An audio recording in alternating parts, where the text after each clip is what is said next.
ഗുരുതര പരിക്കേറ്റ് ചികിത്സയിൽ കഴിയുന്ന ഉമാ തോമസ് MLAയുടെ ആരോഗ്യനിലയിൽ ഇന്നലത്തേക്കാൾ പുരോഗതി. സ്വയം ശ്വാസമെടുത്തു തുടങ്ങിയ ഉമാ തോമസ് സംസാരിക്കാൻ ശ്രമിക്കുന്നുണ്ട്. എന്നാൽ വീഴ്ചയെക്കുറിച്ച് ഉമാ തോമസിന് ഓർമ്മയില്ല എന്നാണ് ഡോക്ടേഴ്സ് പറഞ്ഞത്. 4-ാം ദിവസം പ്രതീക്ഷയുടേതാണ്. മകൻ വിവേകിന് ഉമാ തോമസ് പുതുവർഷാശംസകൾ നേർന്നു. രോഗി നന്നായി പ്രതികരിക്കുന്നുണ്ടെന്ന് ഡോക്ടർമാർ പറഞ്ഞു. കൈകാലുകൾ ചലിപ്പിക്കുന്നുണ്ട്. ചില സമയങ്ങളിൽ സ്വയം ശ്വാസമെടുക്കുന്നതും ആരോഗ്യ പുരോഗതിയുടെ അടയാളമാണ്. വെന്റിലേറ്ററിൽ നിന്ന് ഉടൻ മാറ്റാനാകുമെന്ന പ്രതീക്ഷയിലാണ് ഡോക്ടർമാർ.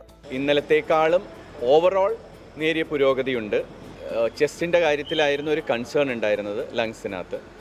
അതും ഇന്നലത്തെ എക്സ്റേ വെച്ച് നോക്കുമ്പോൾ ഇന്നത്തെ എക്സ്റേസ് കുറേയും കൂടി ക്ലിയർ ആയിട്ടുണ്ട്, ബെറ്ററാണ്. ഇനി നമുക്ക് നോക്കേണ്ട കാര്യങ്ങൾ എപ്പോൾ വെന്റിലേറ്ററിൽ നിന്ന് മാറ്റാൻ പറ്റും എന്നുള്ളതാണ്. വേദന കുറയ്ക്കാനുള്ള മരുന്നുകളാണ് നിലവിൽ നൽകുന്നത്.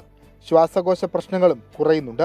എല്ലാ ദിവസവും പ്രത്യേക മെഡിക്കൽ ബോർഡ് ചേർന്നാണ് MLAയുടെ ആരോഗ്യസ്ഥിതി വിലയിരുത്തുന്നത്.